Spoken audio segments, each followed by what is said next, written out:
Namaste.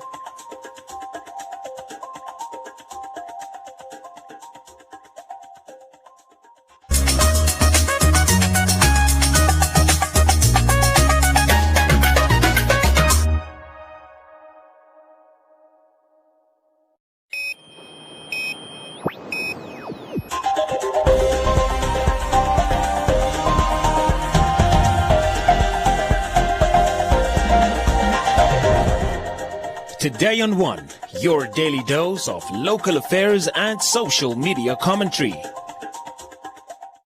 Today on One, Transport Ministry petitioned on illegal public transport operations. Youth to assist police in fighting crime this festive season. Women in business empowered through UK trade program. And Ashburton Investments donation boosts squatter cricket development program.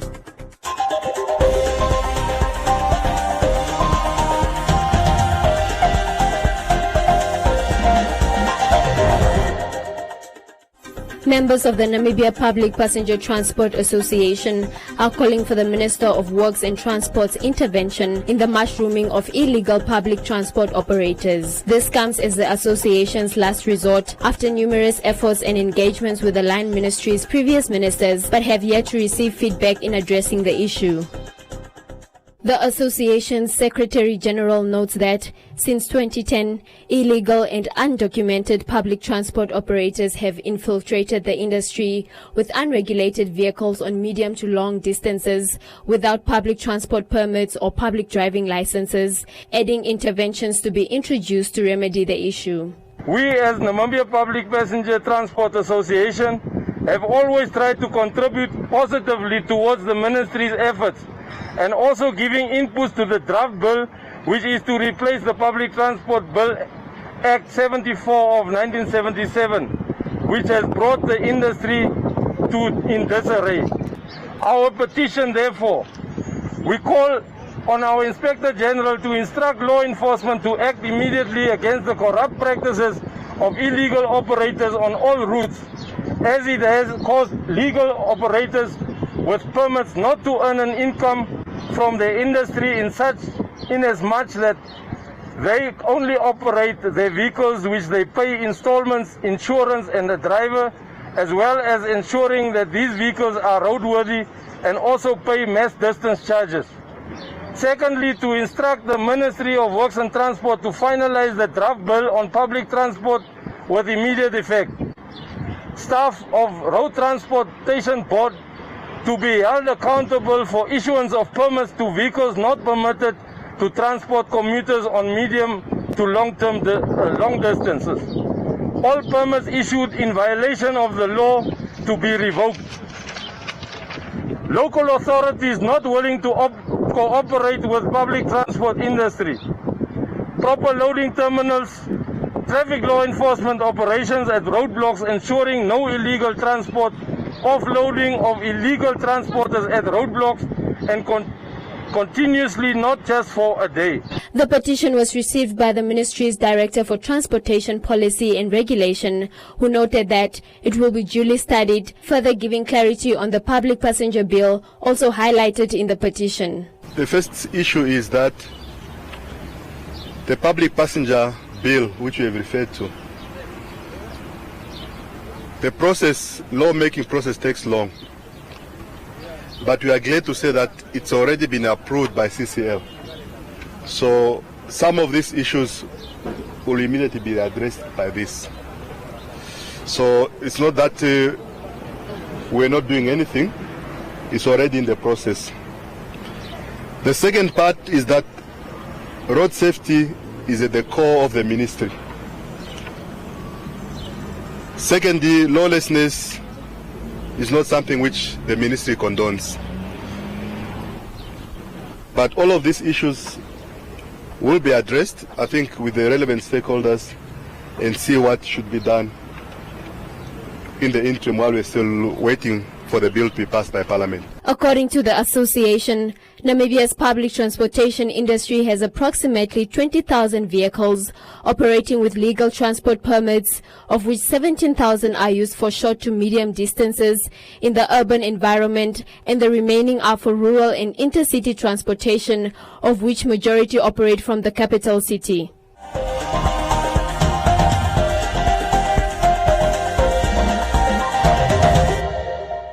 Every morning I leave home not knowing if it's the last time I say goodbye to my mommy. On my way to school, I see a lot of drivers who do not follow the rules of the road. Some are distracted and others make poor choices that could take my life.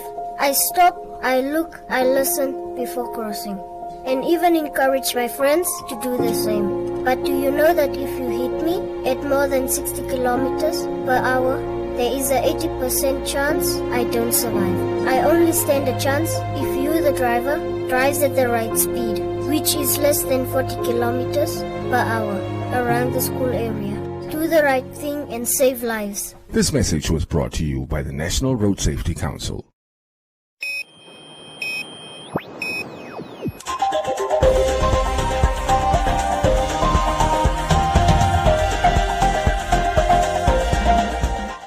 Youth from Karatura have launched a community watch initiative in efforts to combat crime alongside the law enforcement in Windhoek over the festive season. In the coming weeks, many residents of the city will depart for other parts of the country for the summer holiday, leaving homes and businesses unattended, which usually leads to an increase in the crime rate. Young men and women from Karatura came together and formed the Community Watch Initiative to patrol the streets in groups to ensure safety for the duration of the festive season. So we are giving a hand back to the community. We have decided to meet them halfway to prevent crime, and then we have a group. So when you keep someone busy, it takes off all the things that were supposed to happen in the streets. So you bring the people on board, then you give them positive thoughts. So it's actually youth empowerment. The Namibian police is together with us, and some security companies, they are also part with us, and the Boxing Federation of Namibia, it's part of us as well. There are procedures that you have to go through so that we can know and trust you that you want to work for the community. Youth from Koma's Boxing Federation are also participating on the project, and the chairperson said that they are volunteering their time for a good cause by ensuring that the city is crime-free. It's very good to keep young people engaged and kept busy. It is also an opportunity because some of them, through this initiative, they can also get to know a lot of things that they did not know before. So it's just also a form of participation for us giving back and to make sure that our members are also kept busy. The project has been approved by the Namibian Police Force Koma's regional office. Speaking on a similar matter last week, Deputy Commissioner and Head of the Public Relations Division of Nampol, Kauna Shikwambi, emphasized on the importance of the community's involvement in the fight against crime. As we are now embarking upon festive season holidays, definitely this is the time which is where housebreaking is very prevalent, because majority or many will be traveling elsewhere and for holidays and so on, leaving their properties. Some leave them unattended, and that is a risk. Fighting crime is everybody's concern. The police is not everywhere and every time at every place. So really we need to mobilize ourselves and jointly fight crime. Wearing green reflector vests and a card to identify themselves, they will walk along all corners of the city and place signs at properties and areas that need priority. They say fellow youth that wish to contribute their time are also welcome to join them.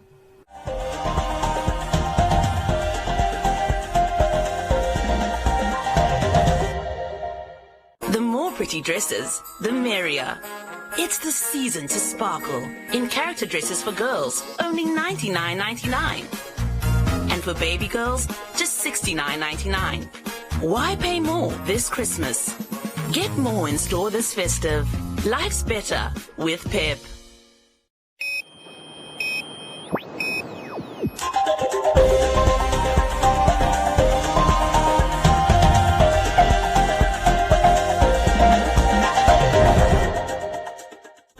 The UK government recently launched the Trade Forward Southern Africa program to support partner countries operating across the Southern African Customs Union and Mozambique.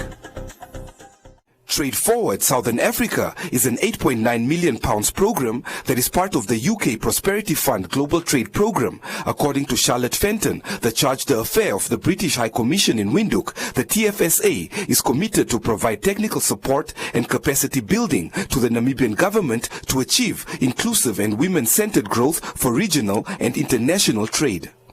In order to see the most transformation for regional trade and international trade, we need to see greater gender equality.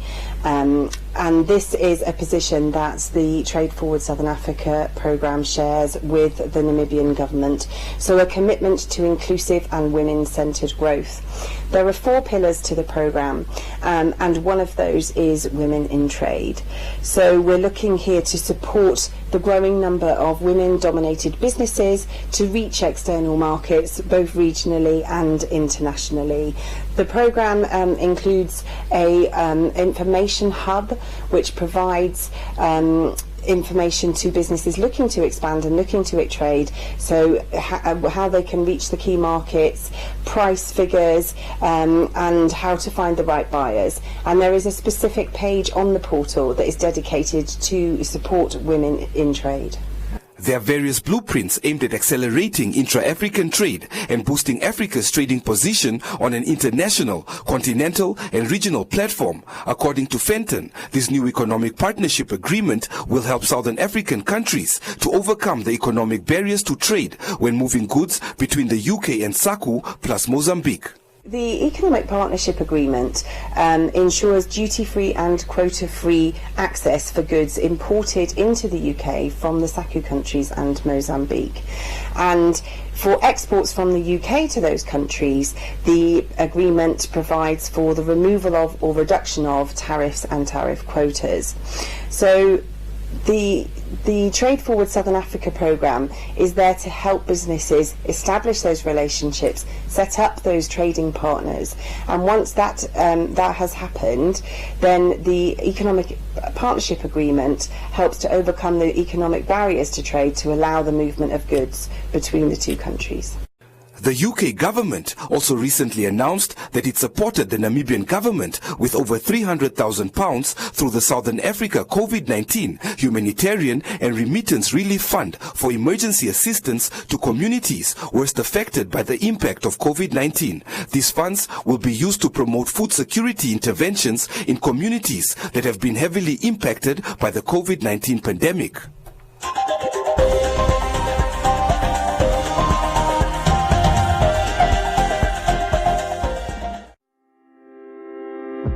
The Namibia Statistics Agency is busy with census mapping, a prephase for the main population and housing census to be conducted in 2021. Census mapping aims to demarcate the entire Namibia into uniquely defined units of enumeration areas to provide an accurate national geographic frame to conduct census.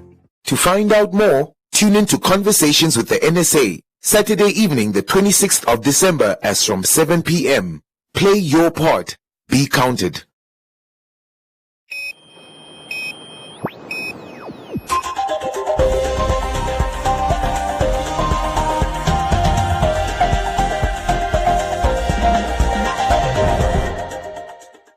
Cricket Namibia recently received a boost of just over 300,000 Namibia dollars to their development program, which will now be known as Ashburton Quarter Cricket.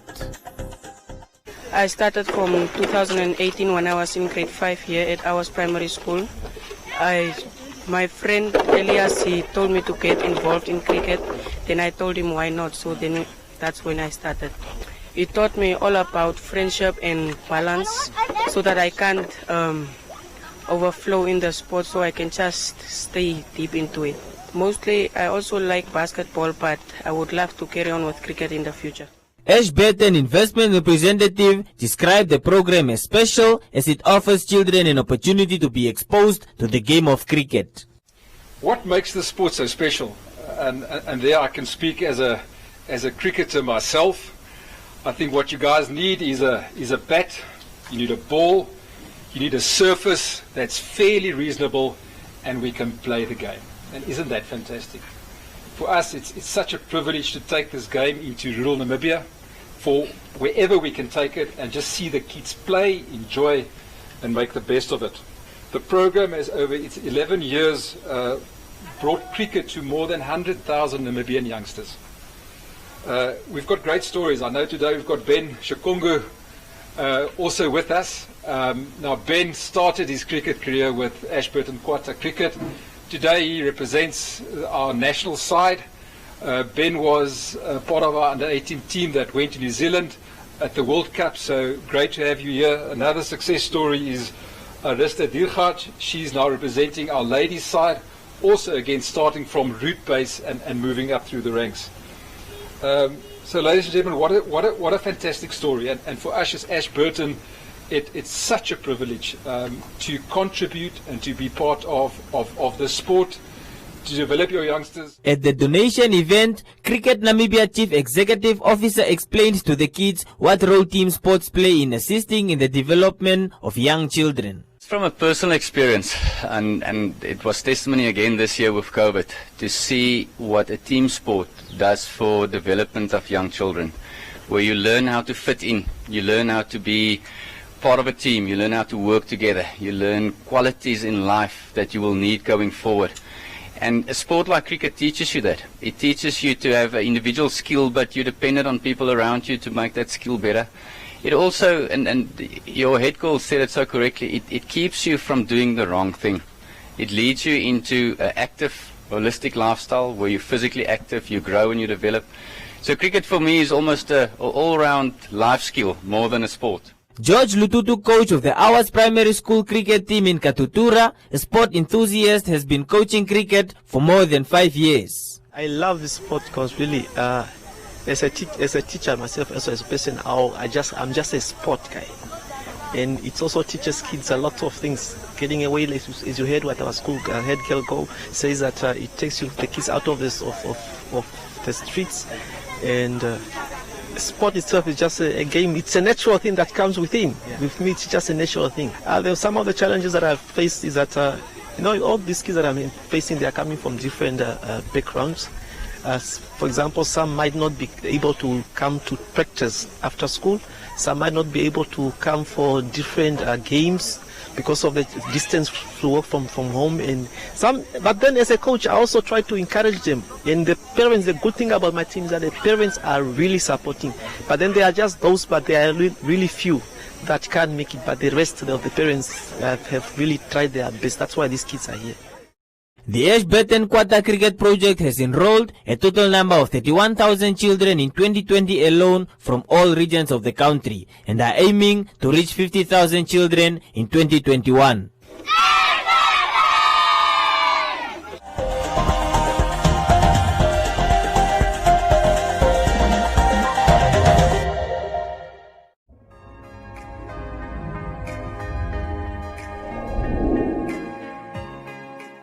Today I'm joined by a panel of men. As per usual, we men get to talk about what we men really talk about.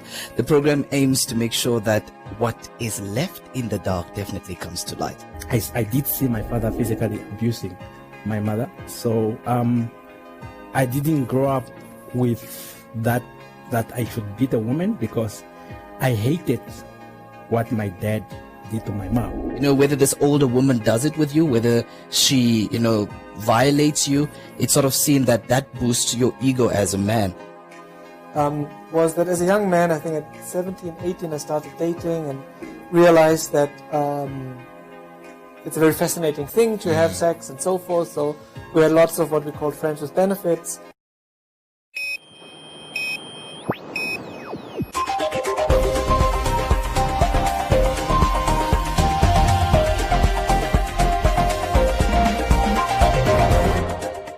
In other leading stories, the Bank of Namibia released the Economic Outlook Update for December 2020, with the domestic economy expected to contract by 7.3% in 2020, followed by a moderate recovery in 2021. Based on the latest International Monetary Fund's World Economic Outlook for October 2020, the global economy is expected to contract during 2020, with an improved prediction for 2021. The world economy is estimated estimated to contract by 4.4% in 2020 and to recover to a growth rate of 5.8% next year. The Namibian economy, however, is expected to record the largest contraction in its recent history, brought about by the devastating impact of the COVID-19 pandemic. The domestic economy is projected to contract by 7.3% in 2020 and to recover by 2.6% and 3.2% in 2021 and 2022 respectively. The steep contraction in 2020 is driven by sharp declines in hotels and restaurants, mining, transport and storage, manufacturing, wholesale and retail trade and construction. The improved growth projected in 2021 is expected in both the primary, secondary and tertiary industries, particularly uranium mining, beverages, wholesale and retail trade. And Namibians are playing the United Nations Mission 1.5 climate game and bagging prizes. The game is rolled out worldwide by the United Nations Development Programme to collect citizen data on climate action and to raise awareness on global warming. UNDP resident representative Alka Batia says in Namibia, Mission 1.5 is rolled out by UNDP country officers and other partners using gaming technology to connect citizens and their policymakers, while also being the world's biggest survey on climate change. Adding that the campaign educates people about climate policy and provides a platform for them to vote on the solutions they want to see. The game, which is launched under the UNDP Climate Promise, aims for countries to increase their ambitions to ensure that the global temperature increase is maintained and kept below 1.5 degrees Celsius, the level at which global warming is still manageable. Through UNDP Namibia, the Climate Promise project is providing financial and technical assistance to the Ministry of Environment, Forestry and Tourism to allow the country to increase its ambitions in its national climate pledges. The results of the game will be used by governments to deepen their understanding of citizen preferences on climate action, as well as support their ambitious goals to combat climate change. Welcome to Comments Corner, your daily dose of local comments from the hottest social media pages. The Office of the President has announced that Semsa Fishuna Nujoma, the founding president of the Republic of Namibia, was admitted to hospital on the 6th of December 2020 after testing positive for COVID-19. The founding president is receiving treatment in hospital, is in a stable condition and is showing encouraging signs of improvement. Tara said that he is on his knees praying for the founding father to recover so that he can continue to give hope and inspiration to the nation.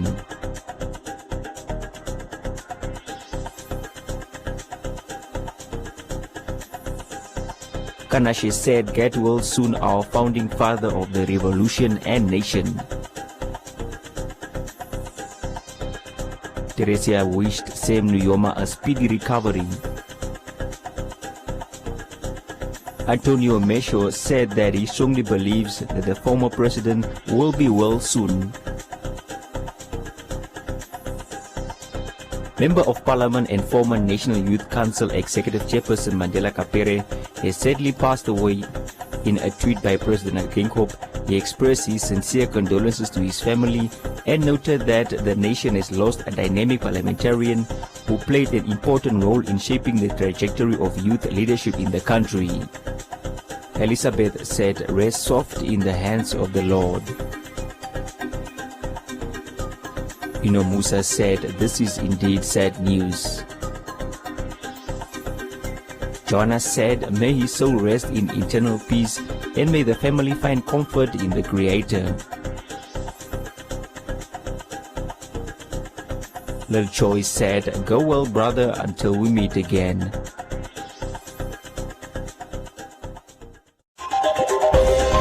And that is all from Comments Corner. Be sure to post your comments on our social media pages for broadcast every day only on TDN1.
has to listen to the information. Now, that information needs to interpret it and then convert it, and that part of the brain will then absorb the information. I think it will be a huge opportunity. What is your true purpose, and how will I commit as a leader to continue? When you speak about the communication and how it's being received, how do you relate to people?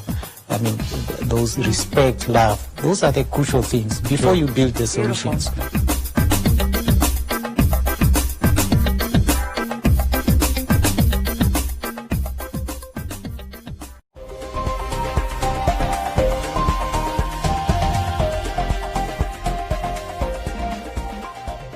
A look at the weather forecast. First, an advisory from the Windhoek Met Office. Widespread thunder showers are expected in the Zambezi region this weekend, so please do take the necessary precautions. The Namibia interior partly cloudy and hot to very hot, with a few to isolated thunder showers over the eastern half of the interior, but scattered to widespread thunder showers in the Zambezi region, elsewhere sunny and hot to very hot. The coast partly cloudy and cool with fog patches in the morning, and the wind moderate to fresh southwesterly.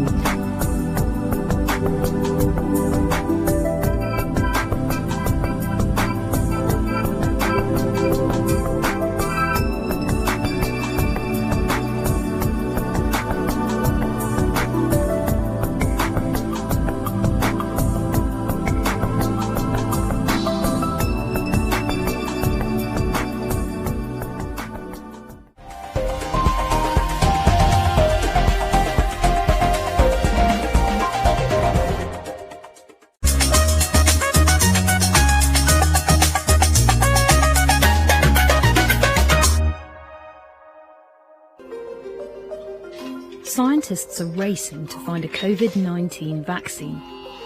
Creating a vaccine usually takes years, sometimes even decades. More than 150 vaccine candidates are being developed worldwide. Some of the trials furthest ahead have produced encouraging results. Several possible vaccines appear to have produced an immune response with antibodies, T cells, and no serious side effects. Antibodies are protective proteins that fight infections in the body. Some T cells kill infected cells. Others help B cells to make the right antibodies to fight a virus. It's uncertain how long immunity to COVID-19 would last. 6 other human coronaviruses have been known about for years. Natural immunity for the most common 4 is quite short-lived and generally lasts a few years. A COVID-19 vaccine could require booster jabs after years or even months. Scientists are using a variety of methods to make a vaccine. Several human trials are creating vaccines using the genetic code of the virus. Other human trials, and some with animals, are trying more traditional methods, such as using a weakened or inactive virus. This variety might lead to more than one type of vaccine. Having several could actually be very useful, as each one may be more effective among different people. Despite the promising progress, it's not guaranteed an effective and reliable vaccine will be found. If there isn't one, the virus might eventually infect everyone. Some scientists are hoping to have a vaccine ready for limited use before the end of this year, but most are predicting mid-2021. Once regulators have approved a vaccine, billions of doses will have to be made. Then there's the tricky task of distributing and administering it on a global scale. Collaboration will be needed so the poorest don't miss out. Health workers could be at the front of the queue to get it, but who should be next in line?